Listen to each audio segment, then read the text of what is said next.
Buenísimo. ¿Ahí se escucha bien? ¿Todo bien? Sí, se escucha bien. Sí, Bueno, perfecto. genial. Bueno, muy bien.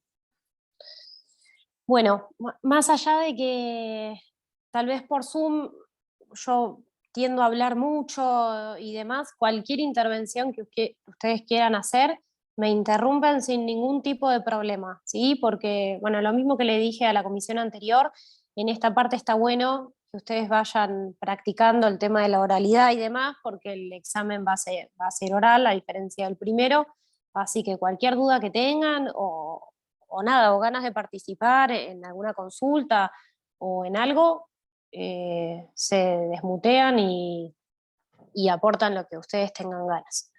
Lo mismo que si voy muy rápido y quieren que vaya más despacio o que repita algo, no hay ningún problema, ¿sí? Cuenten con eso.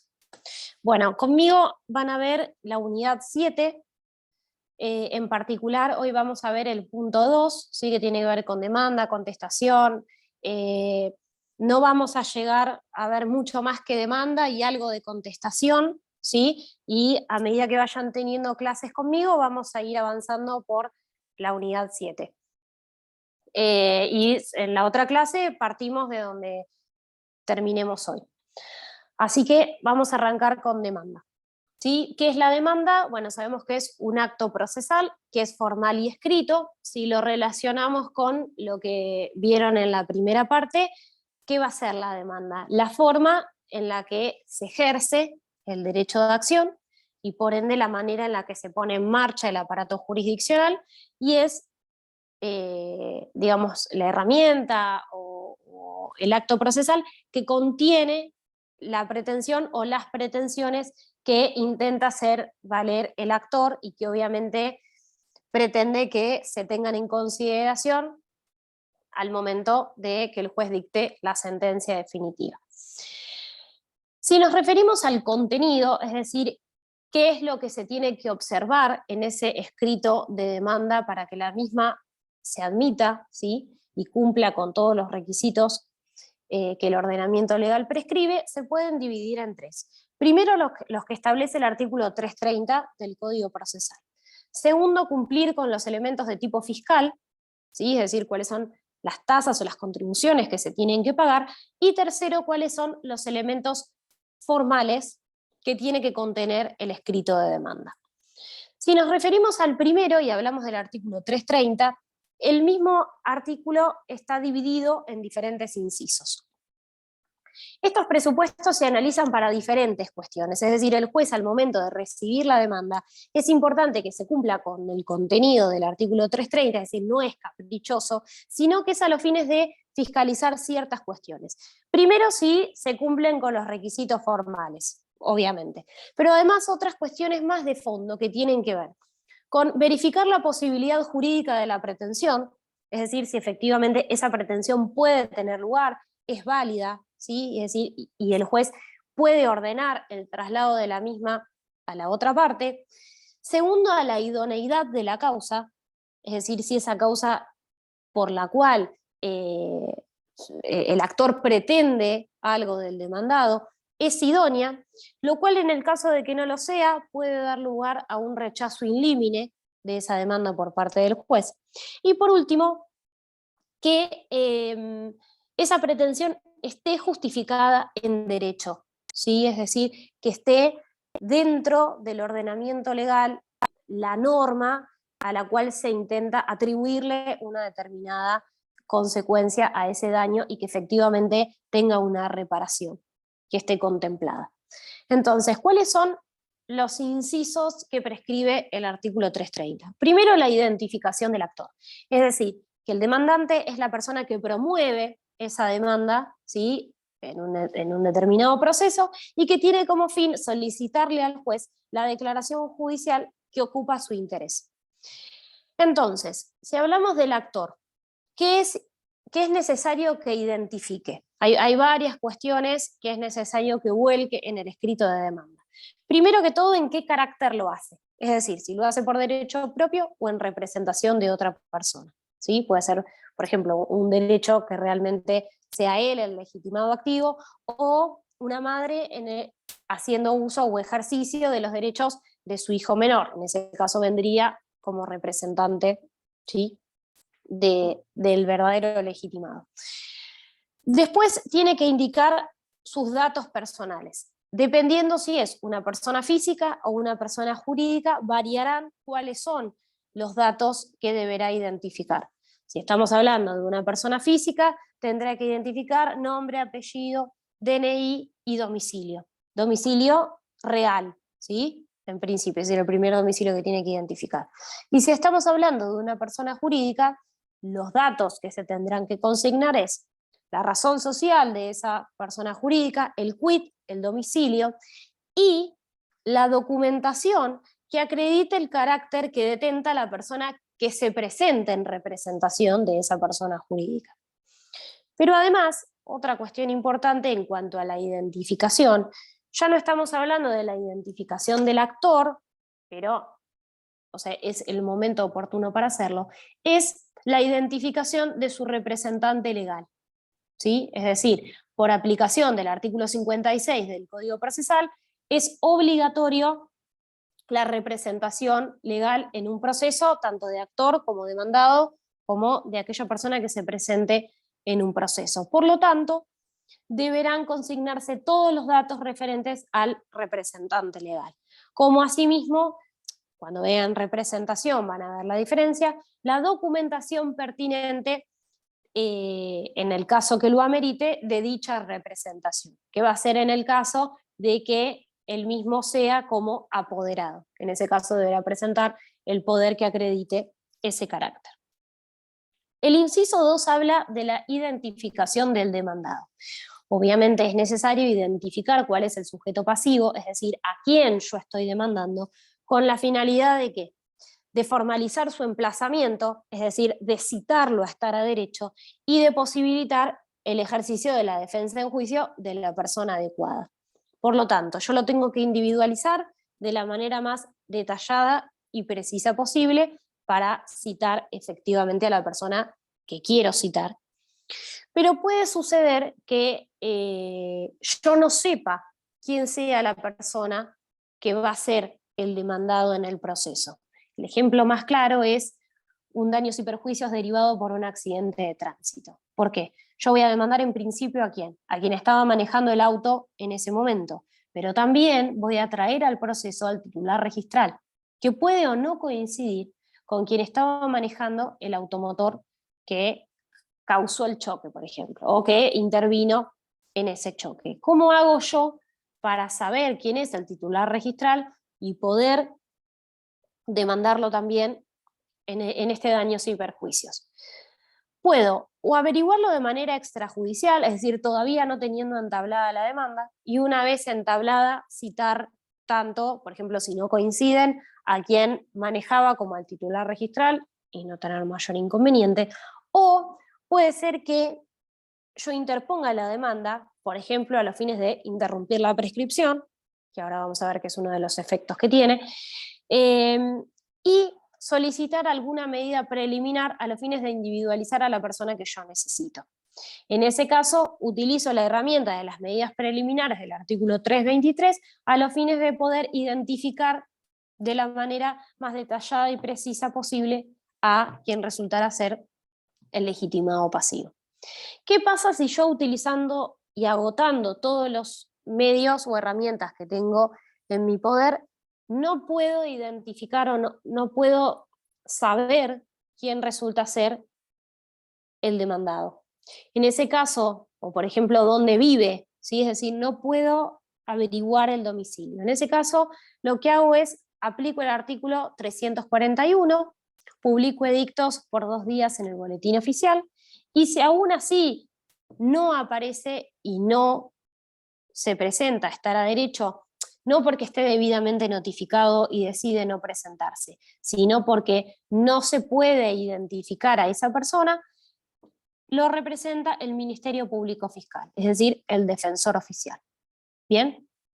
Acá también hay que denunciar un domicilio, es decir, no solamente hay que cumplir con denunciar el domicilio real y constituido del actor, sino que tendré que denunciar un domicilio, preferentemente el real del demandado, obviamente a los fines de poder cumplir con ese emplazamiento y que se presente a estar a derecho, en caso de que así lo decida.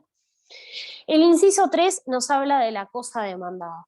La cosa demandada se refiere ¿a qué? Al objeto mediato, es decir, la descripción del bien que resulta dañado y que se requiere que la sentencia definitiva estime o que admita favorablemente.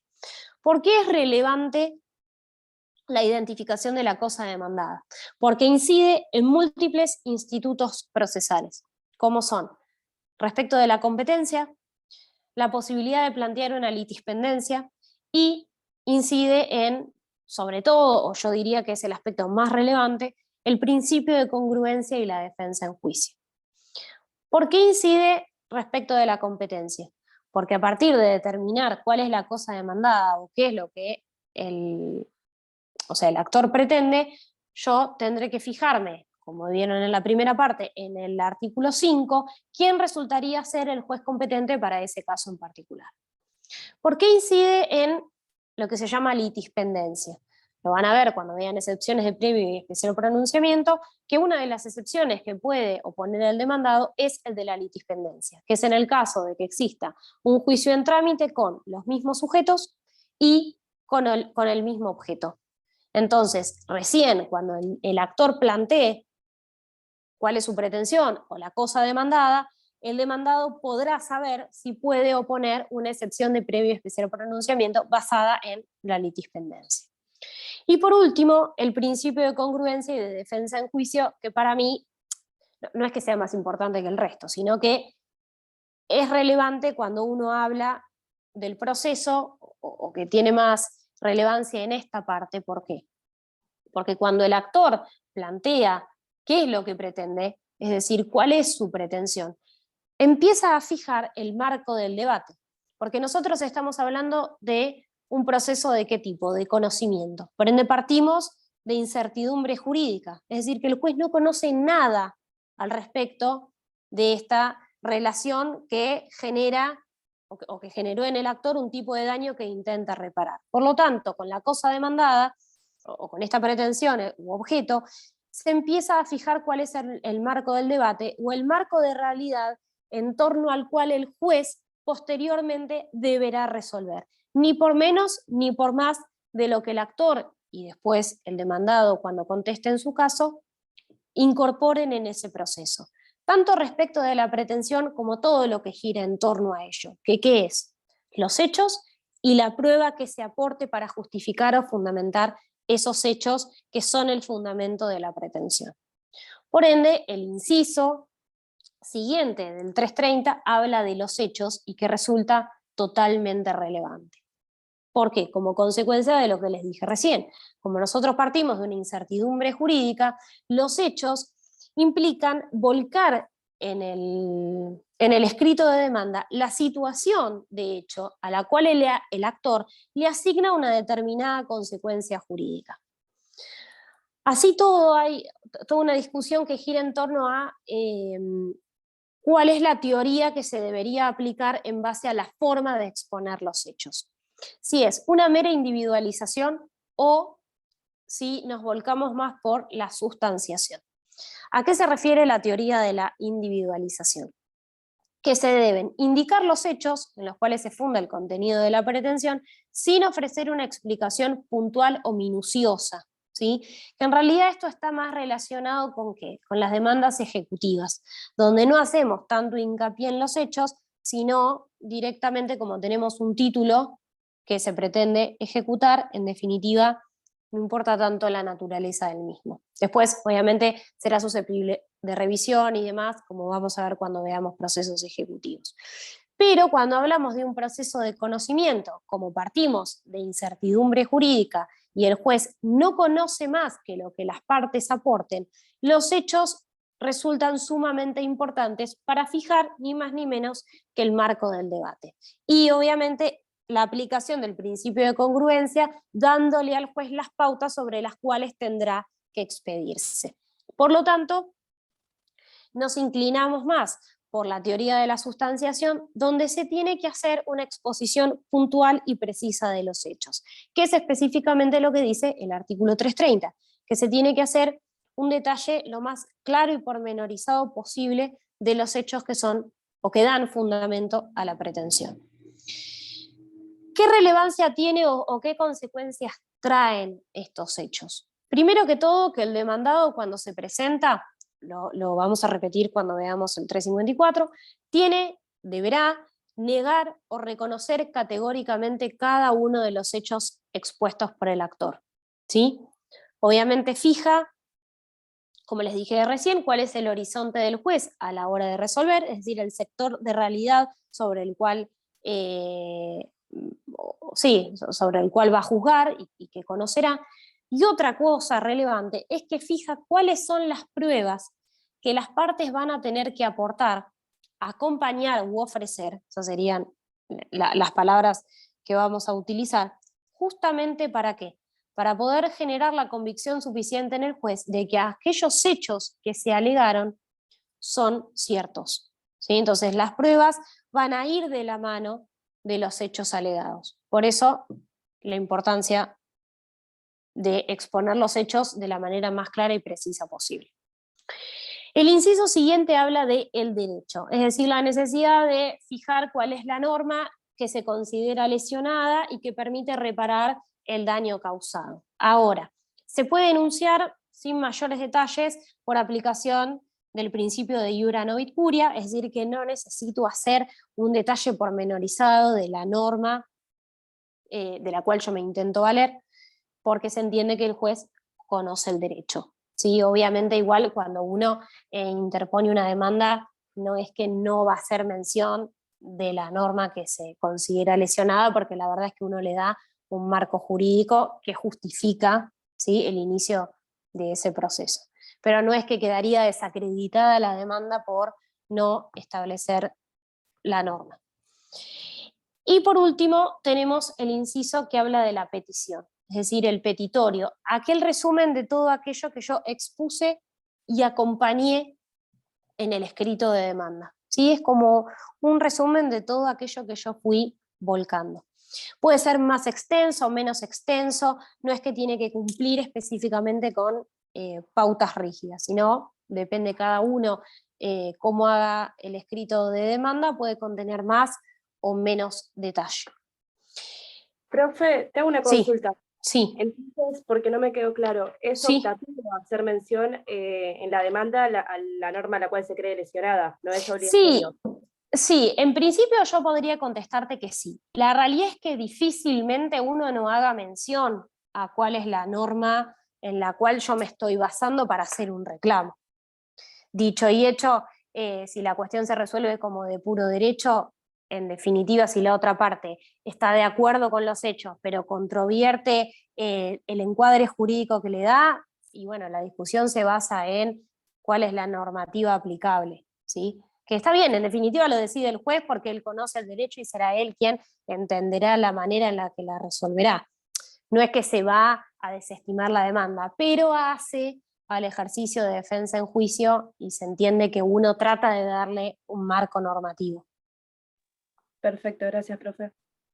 En la otra clase lo quise hacer y no pude. Me gustaría compartirles un modelo que les hice de demanda, como para que ustedes vean cómo se aplica cada cosa, pero no lo puedo compartir. Así que lo tengo hecho, se los voy a subir al campus para que ustedes lo miren y la clase que viene, si ustedes pueden repasar un poco los incisos y verlo en el modelo, por si tienen alguna duda, lo repasamos ya sobre algo más concreto.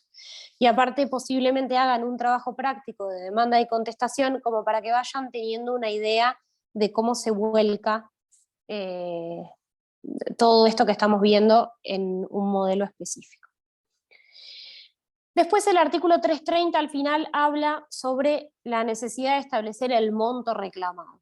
Es decir, que la parte al momento de interponer una demanda debería establecer cuál es el monto que se reclama. Ahora, la pregunta es, ¿ese monto es obligatorio que se establezca en todo tipo de procesos? La realidad es que no. sino que está limitado a aquellos procesos cuya pretensión sea susceptible de apreciación pecuniaria. ¿Sí? Por ejemplo, un cobro de pesos, un daños y perjuicios. Es decir, aquellos en los cuales puedo estimar, por lo menos, cuál es el monto que le estoy reclamando a la parte demandada. Obviamente es aproximativo, ¿por qué? Porque después va a depender de la prueba a producir, ¿sí? Es decir, que se puede, en definitiva, la sentencia estimarlo por más o por menos según cuál haya sido el resultado de la etapa probatoria. ¿Por qué la importancia de establecer el monto reclamado por lo menos de manera aproximada? Primero porque hace a la defensa en juicio, es decir, que se expresa de manera más exacta qué es lo que se está pretendiendo, y aparte porque fija cuál es el monto de tasa de justicia que yo tengo que abonar. Si estoy hablando de un proceso cuya pretensión es susceptible de apreciación pecuniaria, aún siendo aproximado, yo tendré que pagar la tasa de justicia. Ahora vemos, no me quiero adelantar, pero bueno, una proporción respecto a ese monto que yo estoy reclamando. Ahora, ¿existen excepciones? Es decir, aún dentro de aquellos casos susceptibles de apreciación pecuniaria, ¿hay situaciones en las cuales puedo no estimarlo? Sí, tengo dos excepciones, que son, en el caso de que sea imposible estimarlo por las consideraciones del caso, es decir, que la parte tendrá que establecer la razón por la cual no puede ni de manera aproximada establecer el monto, y otra de las excepciones es que dependa exclusivamente de la prueba a producir. Es decir, que yo no puedo establecer un monto porque eso será resultado de la prueba que tenga que producir en el momento oportuno. ¿Bien?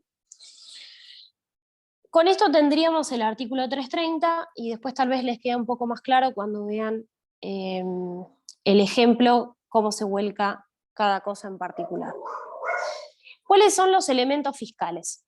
Es decir, aquellas tasas o contribuciones que se tienen que pagar al momento de interponer la demanda. Son 4. El primero es el bono ley 8480. Se los menciono y después los vemos en detalle. Bono ley 8480, anticipo y ius previsional, tasa de justicia y sobretasa. El bono ley 8480 es un derecho que paga el abogado al colegio de abogados. Siempre estamos hablando que estos elementos fiscales se pagan por cada juicio que se inicia. Después tenemos el anticipo de ius previsional, que se le paga a la caja de abogados.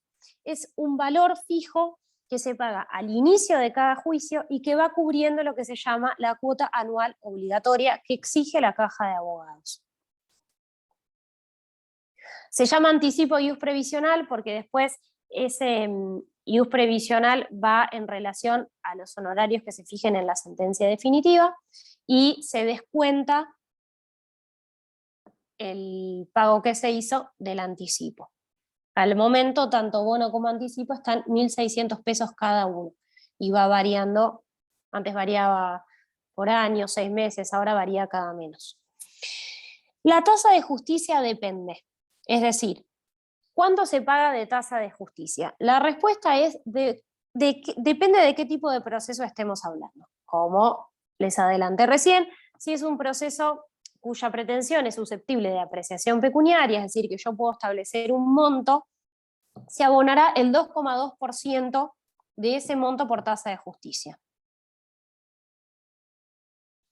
Lo mismo, por ejemplo, que tal vez no resulta tan exacto, pero en un juicio de usucapión, en el cual yo pretendo la titularidad de un bien por el paso del tiempo, la tasa de justicia, la tasa de justicia se paga en relación a la evaluación fiscal del bien del cual yo pretendo la titularidad. Bien, entonces hay varias cuestiones del cual yo puedo establecer cuál es el monto. Puede suceder que esa pretensión no sea susceptible de apreciación pecuniaria y no pueda establecer cuál es ese 2,2% porque no tengo un parámetro. Por lo cual, acá me tengo que regir por la ley impositiva, ¿sí?, que se va renovando año a año, del cual en uno de los artículos, si no me equivoco es el 76 o el 78, creo que está subida en el campus, si no se las pongo para ver porque tal vez está oculto, van a tener una tabla, el cual especifica cuál es el monto de tasa de justicia que tienen que pagar. Es decir, que si es un proceso que no es susceptible de apreciación pecuniaria, se rigen por la ley impositiva, que varía todos los años, y se paga la tasa de justicia según el monto que surge de esa tabla. ¿Se entiende? Porque a veces se presta confusión. Si no me preguntan y lo volvemos a ver. Y por último tenemos la sobretasa. La sobretasa es el 10%,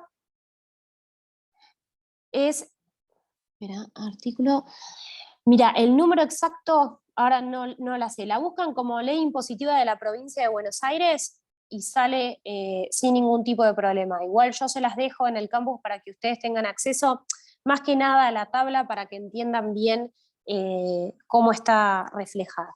Pero es la ley impositiva para ejercicio fiscal. Y ese tributo se le paga a ARBA. La sobretasa, dijimos, es el 10% de lo que pagué de tasa de justicia y se le paga a la caja de abogados. Con eso se cumplen los 4 requisitos fiscales a cargo de la parte actora. ¿Cuáles son los elementos? Sí. ¿Podés repetir el anticipo Sí. ius previsional, por favor? Sí, Gracias. el anticipo ius previsional se le paga a la caja de abogados. Es un valor fijo, yo les dije que estaban en 1.600, para que lo sepan, se paga al inicio de cada juicio y va cubriendo ¿qué? La cuota anual obligatoria que exige la caja de abogados. El ius previsional lo que hace es básicamente lo que después se refleja en nuestro, o sea, es el aporte jubilatorio, ¿sí? Es después lo que se refleja en nuestra jubilación. Entonces, todos los años se va cubriendo una cuota anual que tiene un monto específico que según los años de ejercicio va variando el valor de la cuota y por cada juicio que se inicia se paga lo que se llama anticipo de ese ius previsional, ¿sí? Que después se completa según cuáles son los honorarios regulados en cada uno de esos procesos. Y se descuenta el valor del anticipo abonado en un comienzo. ¿Ahí se entendió? Avísame, ¿eh? Sí, gracias, es que no había llegado a copiarlo. No importa, no importa. Bien, después tenemos elementos de tipo formal. Los elementos de tipo formal los últimos años sufrieron muchas modificaciones, porque como consecuencia de la nueva acordada, la 3975, del expediente digital, ¿sí? Antes uno lo explicaba con el artículo 118 del Código Procesal, que sigue vigente, la acordada 2514, y sobre todo se hacía mucho hincapié en el artículo 120 y 121 referente a la necesidad de cumplir con las copias del escrito de demanda y de la documentación que se acompañaba. Y mismo con la necesidad de intimar a la parte con un plazo muy breve, en el caso de que no se hubiera hecho a los fines de cumplir con ese artículo, bajo apercibimiento de no tener por presentado ese escrito, y el 121 las excepciones. Sin embargo, dejó de tener uso, o sea, al día de hoy es casi inexistente, debido a que tendemos a la digitalización del expediente, salvo en aquellos que son mixtos, pero la realidad es que incluso desde la incorporación de la acordada, todo lo que se hace de ahí en adelante es digital, ¿sí? Van quedando cosas que ya fueron en su caso cumplidas. No me quiero meter en la acordada porque sé que la ven con detalle. La idea es que no me quiero detener en eso ahora tampoco, salvo que tengan alguna duda en particular y lo vemos. La acordada 3975 del expediente digital es uno de los requisitos formales que se deben tener en cuenta al momento de interponer una demanda. No sé si ustedes lo vieron, me dijeron en la otra comisión que habían estado viendo cómo es el portal de notificaciones y presentaciones electrónicas, porque ahora también cambió la forma en la que se presenta esa demanda. Es decir, cuando uno explicaba cómo se interponía una demanda, hablaba de que llevaba un sobre a Receptoría General de Expedientes, que era una oficina dentro de tribunales, ¿sí? Que una vez recibido se procedía al sorteo. Hoy existe una solapa dentro de lo que es notificaciones y presentaciones electrónicas, en donde dice inicio de causas, se llena todo el formulario de receptoría y se vuelca el escrito de demanda con la pertinente documentación. Una vez que es recibido por receptoría, si están todos los requisitos cumplidos, se procede al sorteo y te llega un mail notificándote con el juzgado que salió sorteado para esa causa. Si no lo vieron o si tienen dudas, quieren ver cómo es en la realidad, les subo un par de fotos al campus para que ustedes vean bien cómo sería el formato, como para que lo puedan tener más visual. Entonces, no significa que el 118 no sea relevante. La realidad es que tal vez esta idea de confeccionarse con tinta negra o azul negra pierde un poco de operatividad, salvo en aquellos casos en los que se tenga que presentar un escrito firmado por la parte, porque es en aquellos casos en donde el abogado actúa con patrocinio letrado, por ende no nos alcanza solo con el escrito en formato digital, sino que tengo que acompañar en PDF el escrito firmado de puño y letra, por ende tendré que cumplir con dichas directivas. Y también es sumamente relevante lo que habla respecto del encabezado, es decir, cómo se tiene que volcar y con qué datos el encabezado del escrito, el título y demás. Que va a ser más fácil, yo les voy a subir un ejemplo de escritos como para que vean cómo se refleja en la práctica todo esto que les estoy diciendo. Otro de los elementos formales a tener en cuenta es el acta del cierre de la mediación, en el caso de que efectivamente haya habido mediación y haya fracasado.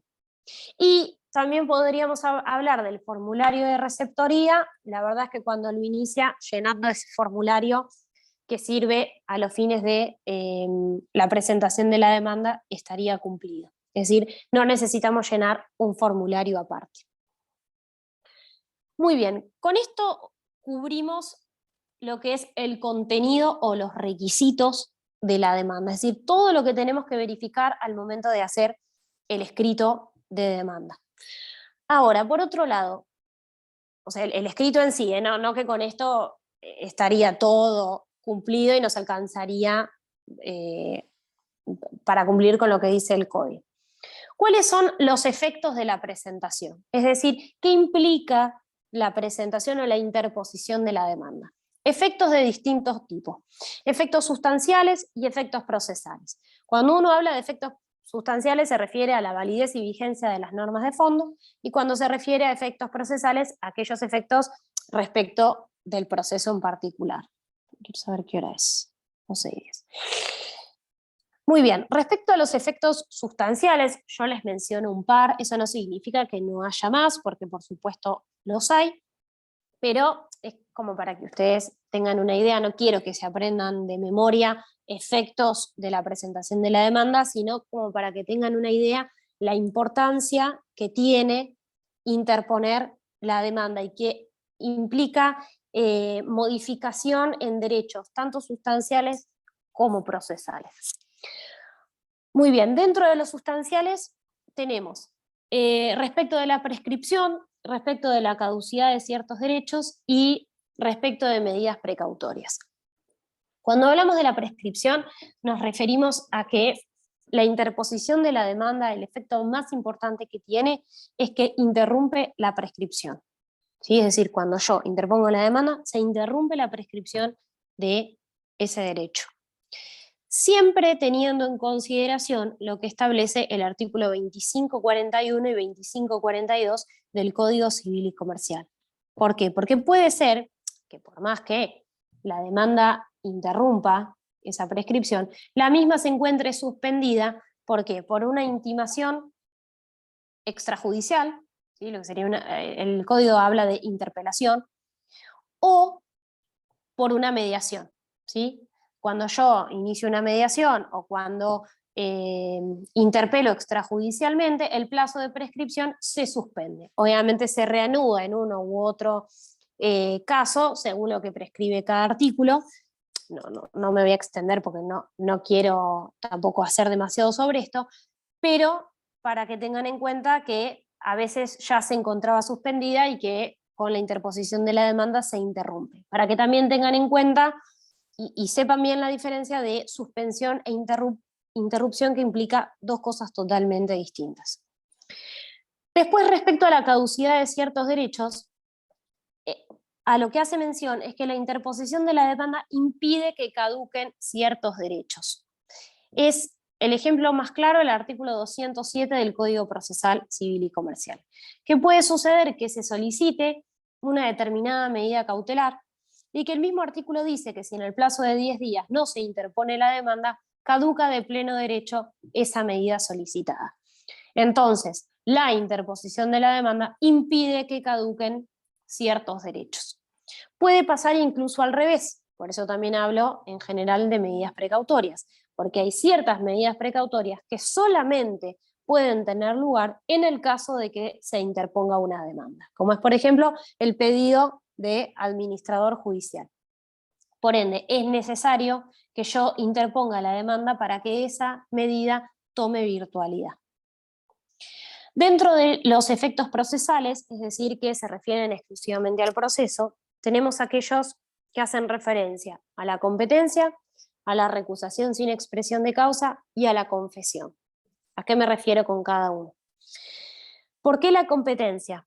Porque cuando el actor interpone una demanda, fija de manera definitiva, en realidad no definitiva, los voy a confundir, fija para el actor la competencia del juez. O incluso tiene la opción de prorrogarla en el caso de que se den los requisitos para ellos.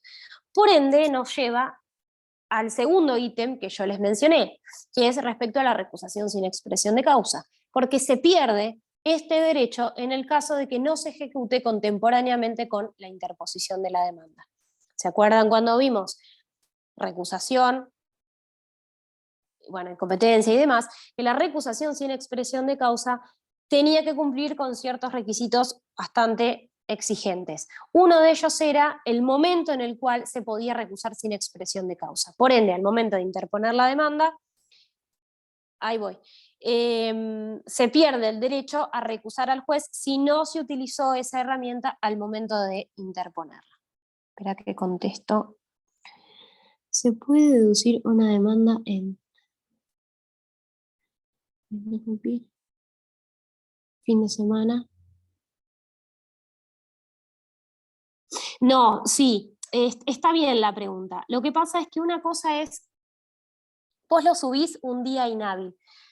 Por ejemplo, pasa muchísimas veces que se suben escritos después del horario judicial, es decir, a las 3 de la tarde, a las 4, a las 5, pero ese escrito recién entra a las 8 de la mañana cuando se inicia el día hábil, ¿bien? Es decir, que yo la puedo presentar cuando quiero, pero efectivamente va a tener lugar, es decir, que va a, en cuanto a lo hábil o inhábil, se guía por lo que establezca el código en cuanto a las fechas y a los horarios judiciales. Bien, puede pasar, ha pasado, y hay una discusión muy grande en cuanto a lo de la presentación de un escrito con cargo, que pasó con un recurso de apelación en donde se presentó un recurso y se subió un minuto más tarde que lo que se podía, es decir, se puede con cargo hasta las 12 y quedó subida al sistema a las 12:01 y no se lo tomaron, diciendo que se había presentado extemporáneamente, y hubo toda una discusión porque la parte decía que él lo estaba queriendo presentar desde hacía una hora y el sistema no lo dejaba. Bueno, y se resolvió que efectivamente por la formalidad, o sea, el principio de las formas y demás, si se había subido un minuto después, no tenía curso ese escrito. Entonces lo mismo pasa al revés, por más que yo lo suba en una hora inhábil, no cuenta ahí, sino que cuenta desde los plazos y horarios que establece el código en cuanto a lo hábil e inhábil. ¿Se entiende? Está muy buena la pregunta.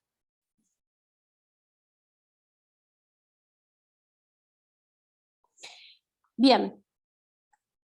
Tema de, nos vamos a meter ahora en el análisis de los artículos, se los voy a ir dando mezclados, no como aparece cada uno en orden, porque para mí algunos quedan medios desubicados en cuanto a la línea de tiempo, como están desarrollados, como para que ustedes los tengan un poco mejor. Primero vamos a analizar el artículo 332, que habla de agregación de prueba documental. ¿A qué se refiere con esto? El artículo dice, y es sumamente importante que se lo graben, que la prueba documental se acompaña con la demanda, con la contestación y con la reconvención en toda clase de juicios, ¿sí? Siempre estamos hablando de procesos de conocimiento, es decir, no importa si estamos hablando de un juicio ordinario, sumario o sumarísimo, siempre la prueba documental se agrega con los escritos de demanda, contestación y reconvención, ¿sí? Diferente al resto de los medios de prueba, los cuales se ofrecen. Por eso, tengan bien en cuenta la diferencia de acompañar y de ofrecer. La única prueba que se acompaña es la prueba documental, que tiene un tiempo exacto para poder hacerlo, que es siempre con los escritos constitutivos. Y los restantes medios de prueba se ofrecen y el momento del ofrecimiento difiere según qué tipo de proceso estemos hablando. Si es un proceso ordinario, será en la etapa probatoria dentro de los 10 primeros días. Si estamos hablando de un juicio sumario y sumarísimo, se ofrece conjuntamente con la documental, es decir, con la demanda, contestación y reconvención. ¿Sí? Perdón, ¿podrías repetir los plazos de cada una? El ordinario. Los plazos, es decir, el momento en el cual se ofrece. Perdón. Sí, sí.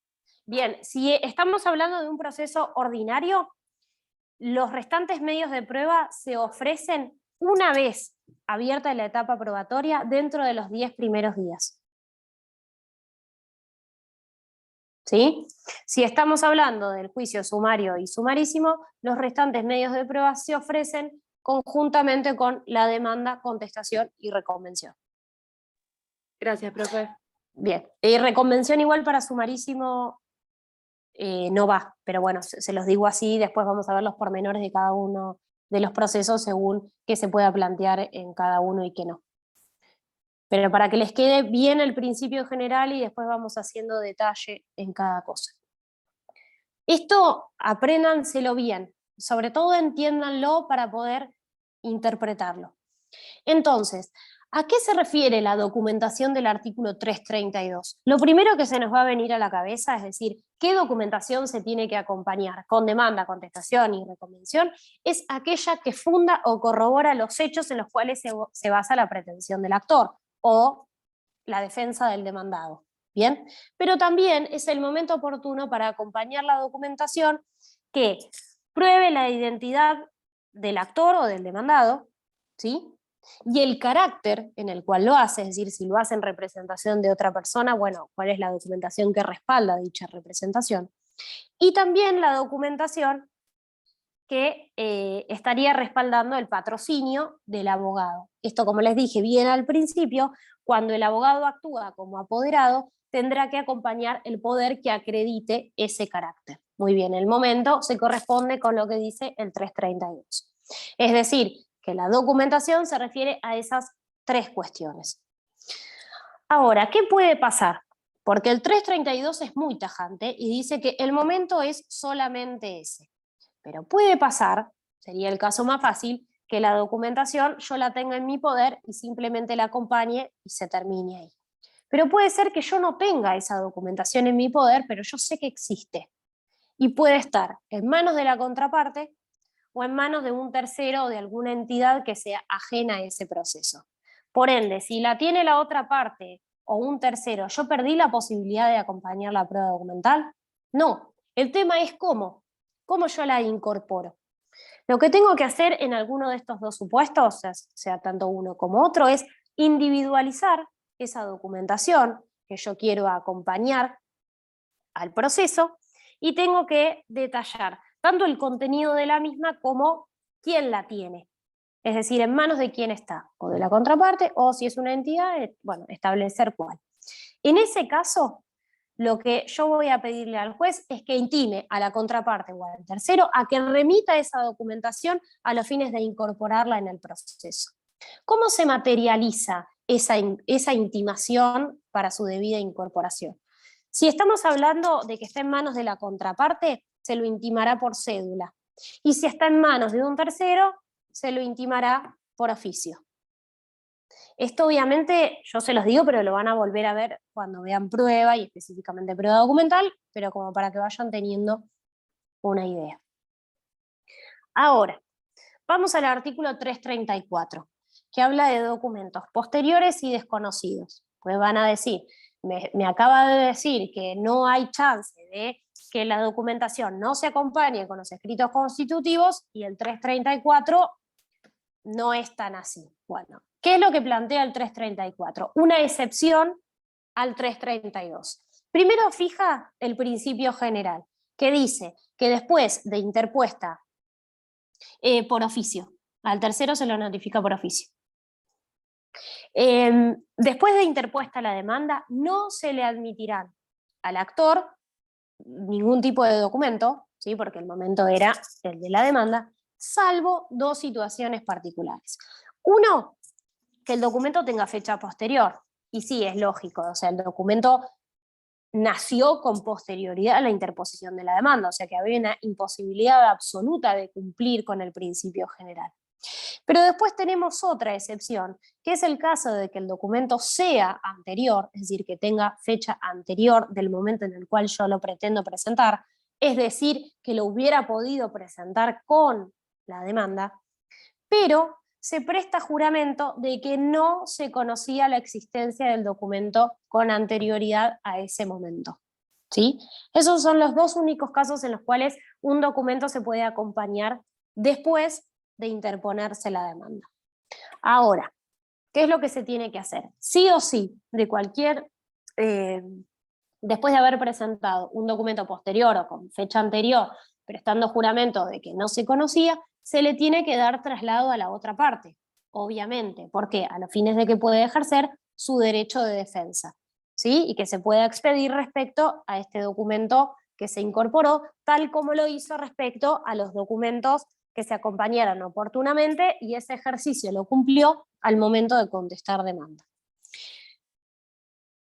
Puede pasar que el demandado se defienda y listo, sobre todo los que tienen fecha posterior, pero puede pasar que en aquellos que tienen fecha anterior, el demandado se quiera oponer diciendo que el actor realmente lo conocía, es decir, que esa posibilidad no la tiene. En ese caso, esa discusión tramitará por incidente y una vez que el juez resuelva, se determinará si se puede o no incorporar ese documento con fecha anterior según la prueba que se haya producido, según lo que haya alegado una y la otra parte al respecto. ¿Bien? ¿Y hasta qué momento se puede acompañar un documento con estas características? Hasta el llamado de autos para sentencia. ¿Sí? Hasta ese momento no hay ningún problema, a partir de ahí ya no se podrá incorporar básicamente ni ningún hecho ni ningún documento. Después hay un artículo que es un poco confuso y para mí queda un poco colgado cuando uno lo estudia con demanda, porque en realidad en la línea de tiempo viene mucho después, que es el 333, que habla de los hechos no considerados en la demanda. ¿A qué se refiere este artículo? Lo que dice el 333 es que en el caso de que el demandado, al momento de contestar demanda, incorpore hechos respecto a la pretensión inicial, que sean modificativos o extintivos, es decir, que hagan modificar la pretensión o que directamente la extingan y que obviamente no fueron consideradas en la demanda por el actor, de esos hechos se le va a tener que dar traslado a la parte actora a los fines de que se pueda defender, tanto de ese hecho como de la documentación que haya aportado el demandado para, obviamente, para justificarlo o fundamentarlo. Espérenme un minuto porque se me va a acabar la batería del teléfono, voy a buscar el cargador.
Bueno, ahí está.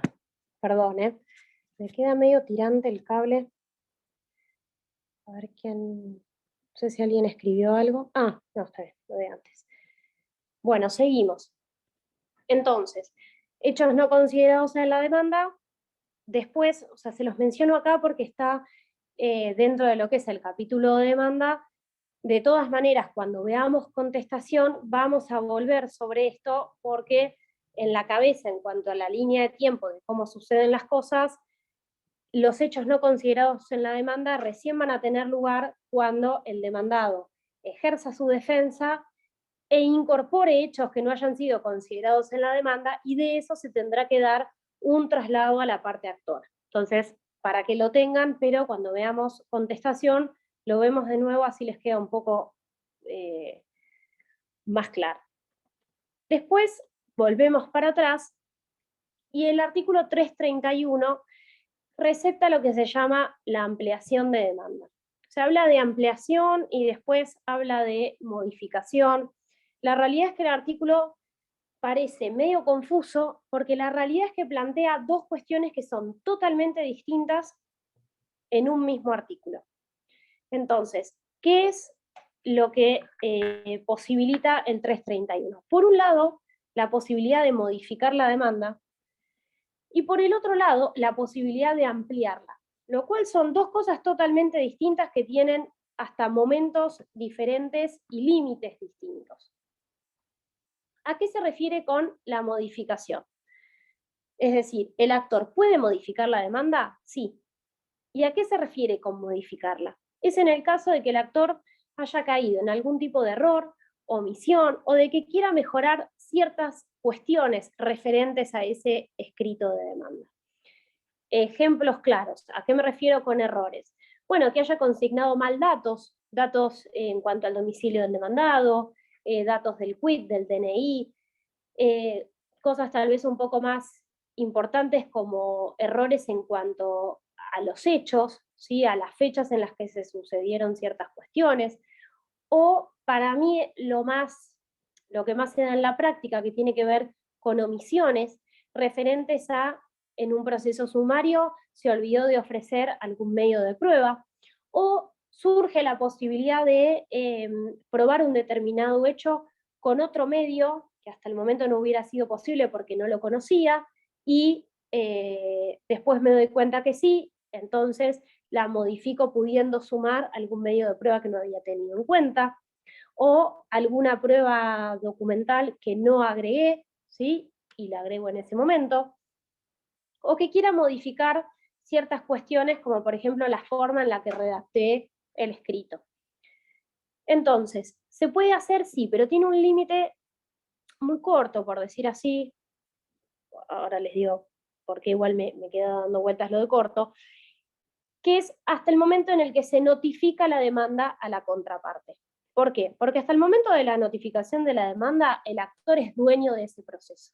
Por lo tanto, si yo modifico la demanda, la realidad es que no afecta el derecho de defensa del demandado porque todavía no lo ejerció, es decir, no conoce cuál es la pretensión que se está instaurando en su contra. Por lo tanto, no se está modificando el ejercicio de su defensa porque todavía no tuvo lugar.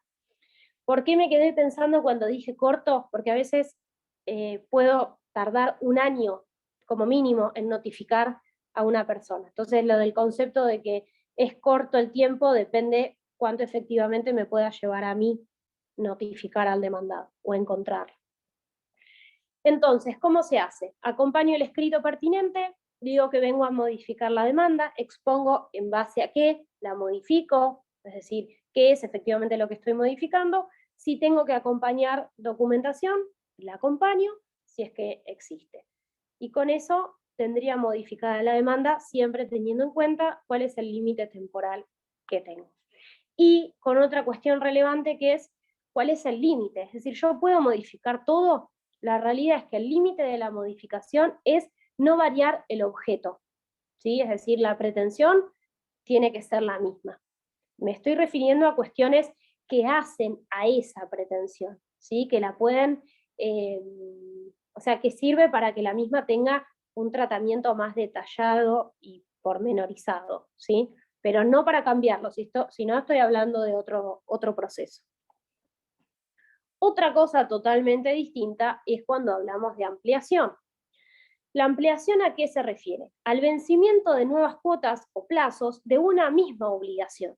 Es decir, que el objeto y los hechos son los mismos. Yo no estoy variando ni cambiando la forma en la que escribí, ni subsanando errores ni omisiones, sino que el objeto, los hechos, es todo lo mismo, pero con el devenir de los días o de los meses, se van venciendo nuevos plazos o nuevas cuotas que forman parte de la misma obligación.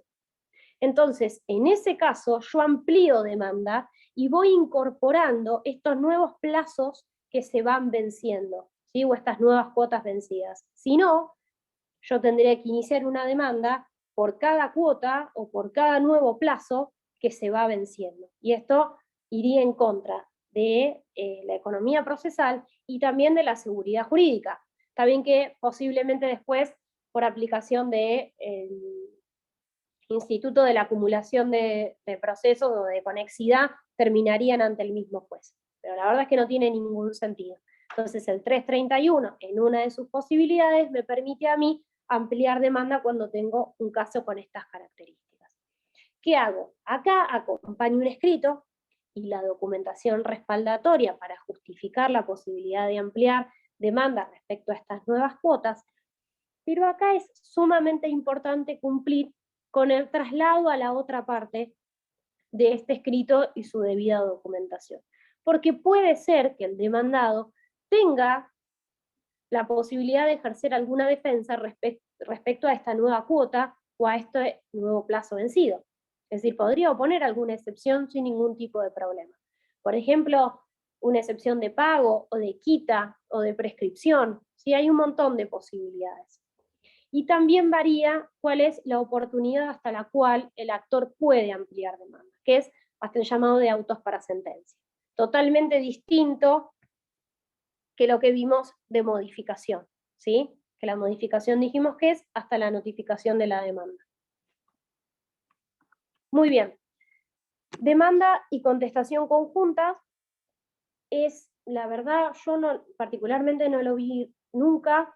Entiendo que es un instituto que se aplica por economía procesal, es decir, que te permite esa posibilidad, que es el artículo 335, que implica la posibilidad de que de común acuerdo el actor y demandado en un mismo acto presenten al juez la demanda y la contestación, siempre teniendo en vistas el artículo 330 y el artículo 354 en el caso del demandado. En ese caso, sin más, el juez ¿qué va a hacer? Determinar si existen hechos conducentes y controvertidos, por lo cual abrirá la causa a prueba, o dicta el llamamiento de autos para sentencia si la causa se declara como de puro derecho. ¿Bien? Y por último, tenemos el traslado de la demanda, que es el artículo 337. ¿Qué implica el traslado de la demanda? Justamente citar al demandado a estar a derecho y a que se presente en el proceso a ejercer su derecho de defensa. ¿A través de qué?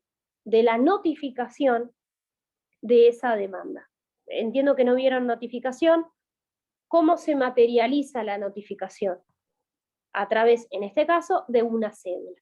Es decir, que se le deberá mandar una cédula de notificación al demandado a los fines de que se notifique del traslado de la demanda, ¿sí? Y que tiene un plazo que será de 15, 10 o 5 días, según de qué tipo de proceso estemos hablando, o sea, ordinario, sumario o sumarísimo, para poder ejercer alguna de las actitudes que puede tener el demandado a partir de que está notificado de que tiene una demanda en su contra. Lo digo así porque uno siempre tiende a decir que tiene 10, 15 para contestar, pero hay varias actitudes que puede tomar el demandado a la hora de estar notificado de una demanda. Entiendo, sí, vamos a llegar perfecto. Así que vamos a pasar directamente a contestación, así podemos avanzar un poco más. Cuando yo les hablo de las actitudes que puede tener el demandado, es porque hay muchas opciones, ¿sí? O muchas estrategias que el demandado puede tomar a la hora de contestar. Primero que todo, siempre hablando de que el demandado está debidamente notificado, es decir, que la notificación fue fehaciente y a él le llega la comunicación, o sea, esa notificación, el demandado podría optar por no presentarse, es decir, directamente no hace uso de su derecho de defensa y no se presenta. Esto podría dar lugar a un planteo de la parte actora de rebeldía, es decir, esto igual lo vamos a ver en la otra clase, no vamos a llegar, en donde la actora le pide al juez que se decrete la rebeldía de la demandada por estar debidamente notificada y no presentarse a estar a derecho. Otra de las posibilidades es que el demandado se presente y no conteste. En la otra comisión, varios me preguntaban y decían, no, pero no puede ser, o sea, si se presenta, contesta. No. ¿Por qué? Porque tal vez presta confusión el artículo 353 que habla de plazo y dice, el demandado deberá contestar demanda en el plazo de 15 días. En realidad el demandado no tiene una obligación, tiene una carga, ya que él puede presentarse, podría, por ejemplo, constituir domicilio, y puede optar por no contestar demanda. Porque, en definitiva, lo que sucede es que, por el principio de preclusión, sabiendo que los plazos son perentorios, es decir, que yo tengo un determinado tiempo, y si en ese plazo no cumplo con el acto procesal pertinente, pierdo la posibilidad, puede ser que se presente y opte por no contestar demanda. Ahora, yo les estoy hablando desde la teoría. ¿Alguna vez lo vi? No, no lo vi. También me han preguntado, ¿conviene, no conviene? ¿Cuál sería el sentido? No lo sé, depende lo que cada uno opte por hacer según la defensa que quiera realizar. Ahora, ¿el código me da esa posibilidad? Me la da porque contestar no es una obligación, sino que es una carga. ¿Bien? Entonces, la otra opción, como dijimos, es presentarse y no contestar. La otra sería presentarse y contestar demanda. También podría presentarse, contestar y oponer excepciones de previo y especial pronunciamiento. Podría contestar y reconvenir, o incluso podría allanarse. ¿Sí? Todas estas opciones las van a ir analizando y estudiando por separado. Entonces, si queremos dar una definición o queremos entender qué es la contestación de demanda, ¿qué es? Es el acto procesal por el cual el demandado opone, ¿sí?, a la pretensión del actor su propia pretensión, que es buscar el rechazo de la demanda. Entonces, lo importante o el norte que ustedes tienen que tener cuando vean contestación de demanda es qué se busca con la contestación. El fin último de la contestación de la demanda es el rechazo de la demanda o de la pretensión planteada por la parte actora, ¿sí? Es decir, que la pretensión de la demandada se basa en la desestimación de la demanda. Esto se los digo y les hago un hincapié para que lo traten de pensar, porque a veces confunden contestación de demanda con reconvención, sobre todo cuando empiezan a escribir.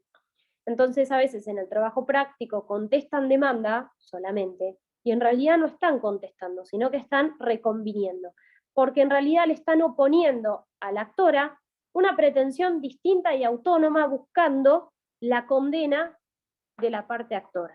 Y no, eso es reconvenir. Lo que se busca con la contestación de la demanda no es más que el rechazo de la misma, es decir, buscar la desestimación. Es decir, está limitado a eso. Entonces, ¿cómo se puede rechazar la demanda? Hay un montón de maneras. La primera es desconociendo los hechos, es decir, el demandado desconoce los hechos planteados o alegados por la parte actora y que sea la parte actora la que lo pruebe, ¿sí? O sea, la que pruebe todo lo que dije. Otra de las posibilidades es que admita los hechos, pero cuestione la fundabilidad, en donde la cuestión será de puro derecho, es decir, que acá no se está discutiendo el acontecimiento de los hechos, sino cuál es el encuadre normativo que se le está dando para, en definitiva, verificar cuál es la solución del caso. Y si no, se podría también oponer a la situación jurídica planteada por la parte actora, utilizando alguna defensa que destruya o que extinga esa pretensión. Este es el caso en el cual el demandado hace uso, o sea, reflejaría lo que yo les expliqué del artículo 333, en donde el demandado estaría incorporando algún hecho modificativo o extintivo de la pretensión planteada por la parte actora. Entonces, metiéndonos en el código, ¿qué artículo tenemos? Primero el artículo 353, que se los adelanté hace un rato. Y lo que plantea es que el demandado deberá contestar demanda en el plazo de 15 días. Primero que el demandado no tiene la obligación, es decir, no es que deberá, sino que tiene la carga de contestar. Y segundo, que el plazo de 15 días que establece el 353 queda solamente restringido al caso de que sea un proceso ordinario. Si hablamos de un proceso sumario, tendrá 10 días, y si es un proceso sumarísimo, son 5. Obviamente estamos hablando de que el plazo es perentorio, es decir, que el código nos está dando un determinado plazo en el cual se puede cumplir con un determinado acto procesal por aplicación del principio de preclusión. Una vez vencido ese término, pierde la posibilidad de hacerlo. Y desde ese momento queda integrada lo que se llama la relación procesal. Es decir, que ni el juez ni las partes pueden modificarlo, salvo la incorporación de lo que se llaman hechos nuevos, que es el artículo 363, que lo van a ver cuando vean prueba, que es la posibilidad de incorporar algún hecho nuevo, es decir, que haya sucedido con posterioridad a la traba de la litis. ¿Sí? Pero ahora quédense con esto. Lo importante de acá es que quede integrada la relación procesal por la importancia que tiene para el principio de congruencia y de defensa en juicio, porque sabemos cuál va a ser el marco del debate y cuáles son las pruebas que se deberán producir a los fines de poder probar los hechos alegados y que resulten controvertidos para las partes. El artículo más importante para la contestación de demanda es el artículo 354. Es a su vez, como tenemos el 330 para el de demanda, al momento de contestar tenemos que tener bien apuntado el 354. Es un poco largo, básicamente, para que ustedes tengan en cuenta, el 354 se divide en dos partes. La primera parte se refiere a las excepciones de carácter no previo que puede oponer el demandado. ¿A qué se refiere con eso? Que el momento de contestar demanda es el momento que tiene el demandado de poder oponer todas las defensas que no tengan carácter previo, es decir, que no sean de previo y especial pronunciamiento, que están receptados en el artículo 345, que no tengan que resolverse con anterioridad a la sentencia definitiva. Básicamente son todas las defensas que oponga el demandado a los fines de ejercer su derecho de defensa, ¿sí? Es decir, que buscan justamente el rechazo o la desestimación de la demanda. Y hay un montón, por ejemplo, excepción de incumplimiento, que es el 1031, la prescripción cuando no resulte manifiesta, la quita, la novación, ¿sí? Todas aquellas que no necesiten de una resolución previo a la sentencia, sino que hagan nada más que a su derecho de defensa. La segunda parte del artículo 354, a su vez, tiene 3 incisos. El más importante y relevante es el inciso 1 de la segunda parte. ¿Qué es lo que plantea? Que el demandado, cuando contesta demanda, tiene la necesidad de negar o reconocer categóricamente cada uno de los hechos alegados por la parte actora. ¿Qué significa eso? Que cuando la actora plantea la demanda y expone los hechos, como vimos, ¿sí?, en uno de los incisos del 330, tiene que detallar cómo se fueron sucediendo los hechos que generaron, ¿sí?, esta pretensión. Entonces, el demandado, cuando se presenta a contestar demanda, tiene que negar o reconocer categóricamente, es decir, de manera detallada, cada uno de los hechos que expuso el actor en la demanda. ¿Bien? Es decir, que no vale ni la negativa general, ni las evasivas, y muchísimo menos el silencio. Salvo que obviamente las quiera reconocer. En ese caso también el reconocimiento tiene que ser categórico y decir cuáles son los hechos que específicamente está reconociendo y que se toman por ciertos. ¿Cuál es la consecuencia que da el código ante la no negativa o reconocimiento categórico de cada uno de los hechos. Siempre hablando de hechos que sean relevantes para la resolución del conflicto. Que el juez podrá tener por ciertos los hechos alegados por la otra parte. Es decir, que el silencio será valorado según el arbitrio judicial. Esto quiere decir que el juez hará la valoración que él estime del silencio ejercido por la otra parte. Al momento de dictar sentencia, el juez dirá si esas evasivas, o sea, la no negativa categórica ejercida por el demandado, pueden implicar un reconocimiento de los hechos alegados por la contraparte. Y después, la otra cuestión a tener en cuenta es que el demandado tiene que reconocer o negar categóricamente los documentos que hayan sido acompañados por la parte actora, como así también la recepción de las cartas documento y los telegramas. ¿Qué pasa en el caso de que el demandado no niegue o reconozca categóricamente documentos y recepción de cartas, documentos y telegramas? En este caso, el juez tendrá por reconocidos esos documentos y el intercambio epistolar. Es decir, que la consecuencia es distinta según estemos hablando de hechos y de documentos y de cartas, documentos y telegramas. ¿Se entiende la diferencia? Si no, me preguntan. Siempre tengan en cuenta que estamos hablando de documentos privados. Si estamos hablando de documentos públicos y la otra parte los quiere negar, va por otro lado, es decir, no me alcanza la negativa. Se tiene que hacer un incidente de redargución de falsedad para que ese documento deje de tener el valor que tiene.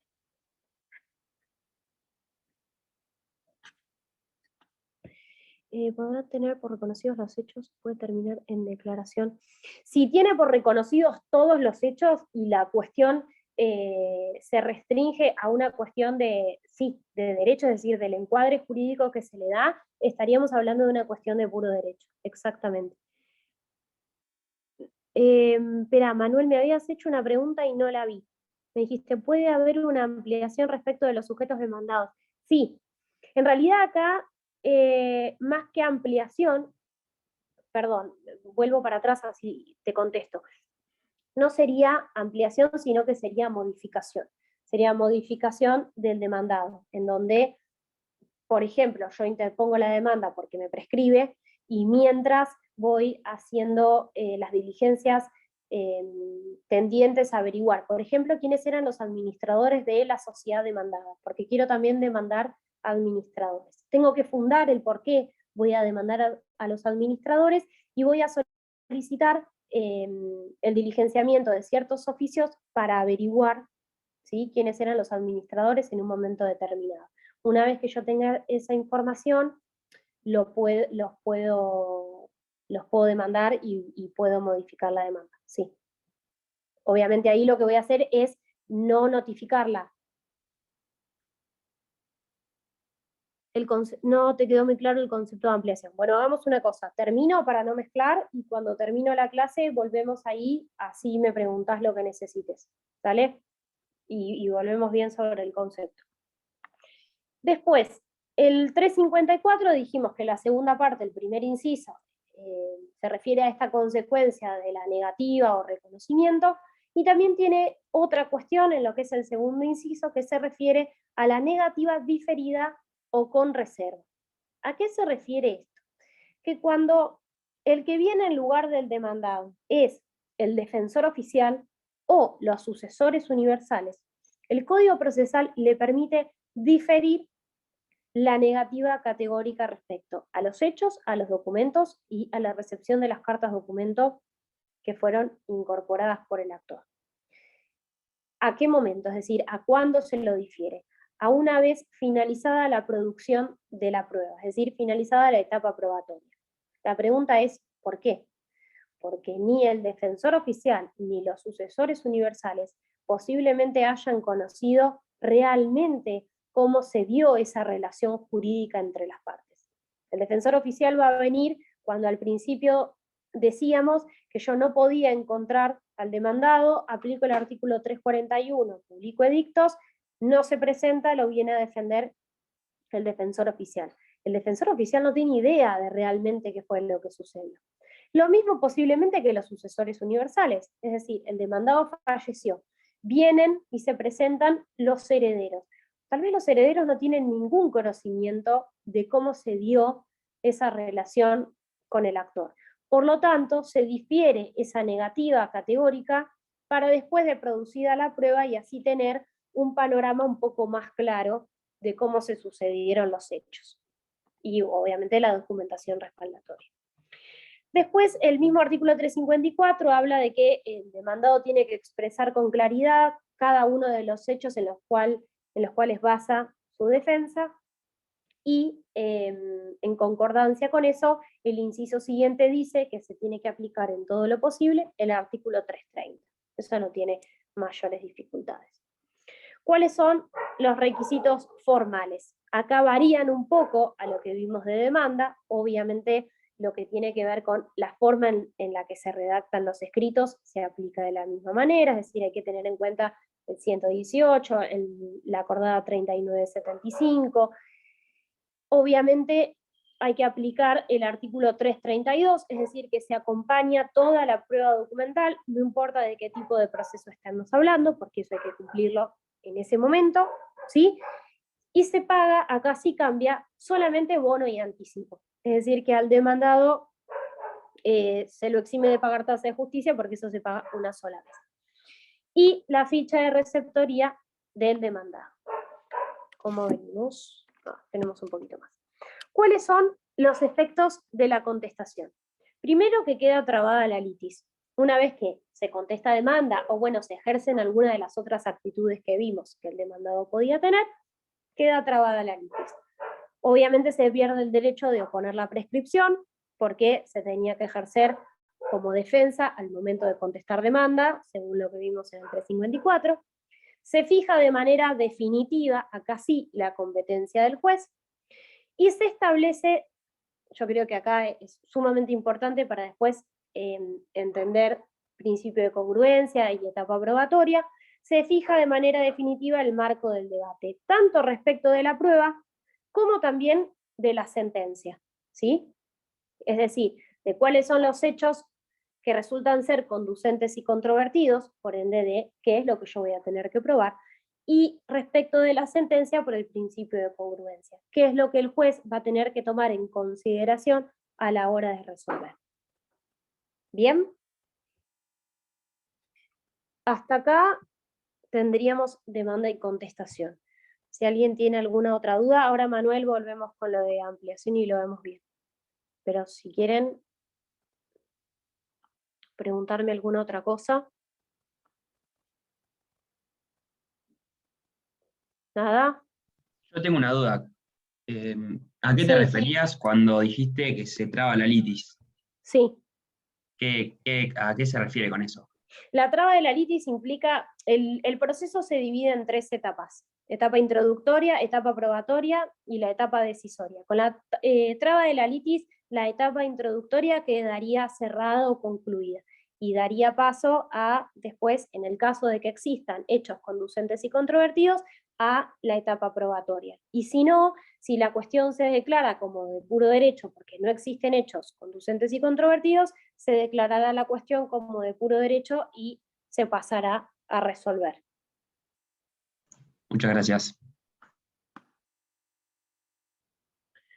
Plazo de 10 días de interposición de excepciones previas. Mirá, el tema de excepciones previas lo van a ver con la doctora Pereira. No me quiero meter ahí, así lo ven bien, bien con ella, pero no, el plazo de las excepciones previas lo tienen en ese momento, es decir, lo que se difiere es, según el 354, solamente el hecho de negar categóricamente hechos y documentación. Las excepciones previas se tendrían que presentar en el plazo que el código establece. ¿Bien?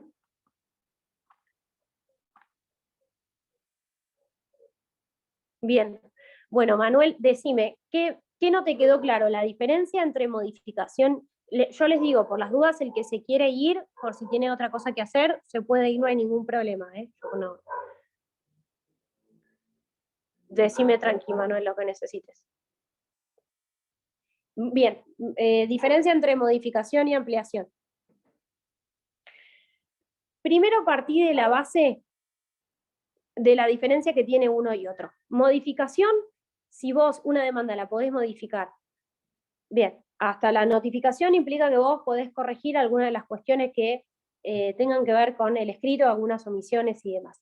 La ampliación tiene que ver con una determinada obligación, ¿sí?, que está dividida en plazos o cuotas a pagar. Por ejemplo, una ejecución de alquileres. No me pagó 2 alquileres seguidos, entonces yo lo voy a desalojar, ¿no? Estaría claro por eso. Pero aparte lo voy a ejecutar para el cobro de los alquileres que me debe. Cuando yo inicio la demanda, los alquileres que me debe son 2. Pero con el devenir de los meses, ¿sí?, ponele que le quedaban para pagar 5 cuotas más, o sea, 5 cánones locativos. A medida que va pasando el tiempo, esos cánones locativos van venciendo. Por ende, yo, mediante la ampliación de demanda, lo que puedo hacer es sumar esos nuevos vencimientos de la obligación principal a esa demanda que yo ya inicié. Porque si no, si yo lo inicié por 2, después tendría que iniciar una demanda nueva por los siguientes que se van venciendo. La otra que podrías hacer, es decir, para evitar incluso tener que ampliar demanda, es que si vos tenés firmado un contrato de una obligación que se divide en el pago de cuotas o plazos mensuales, podés fijar la caducidad de plazos. Con esto ya me estoy yendo mucho, pero simplemente para que lo sepas. ¿Qué hago yo si establezco la caducidad de los plazos? Que una vez que se hace exigible 1, 2 o los que yo necesite para exigir el cumplimiento, la caducidad me implica que ante el incumplimiento se hace exigible el total. Entonces, si de 5 cuotas me pagaste 2 y yo te demando por la tercera, si yo planteé la caducidad de los plazos, te puedo demandar por las 3 al mismo tiempo. O sea, de manera total al principio. Si no, tendré que utilizar el instituto de la ampliación y por cada vencimiento tengo que ir ampliando demanda.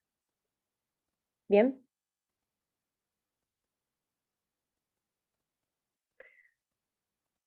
Perfecto. Quiero ver si quedó alguna pregunta. Bueno, no, perfecto.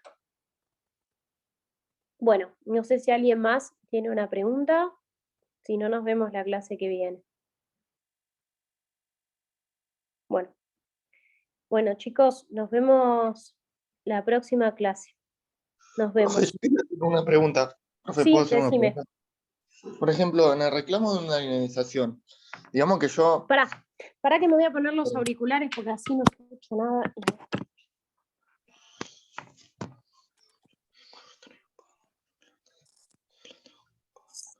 Ahora sí.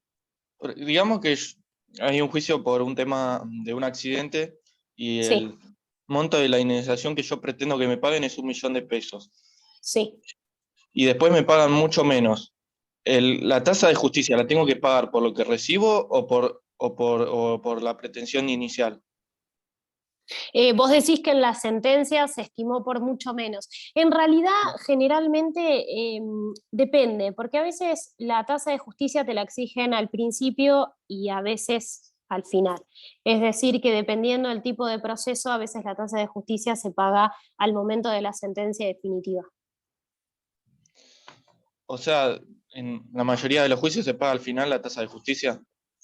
Y depende, porque por ejemplo, en una usucapión se paga al principio, ¿qué otro se me ocurre? En un divorcio se paga al principio, o sea que depende mucho el tipo de proceso que estemos hablando. No en todos. En los procesos que son extrapatrimoniales, por ejemplo, un juicio de filiación, ¿no se paga tasa de justicia? Sí, se paga tasa de justicia porque no es susceptible de apreciación pecuniaria, pero está en la tabla de la ley impositiva para el ejercicio fiscal. Tenés que ir a esa tabla en particular y fijarte cuál es el monto de tasa que hay que pagar. Gracias. Es decir, que no quedaría exento por no ser susceptible de apreciación pecuniaria, sino que el monto dependerá de lo que se haya fijado en esa ley. Gracias. Bien. Bueno, chicos, nos vemos la semana que viene, ¿vale? Adiós.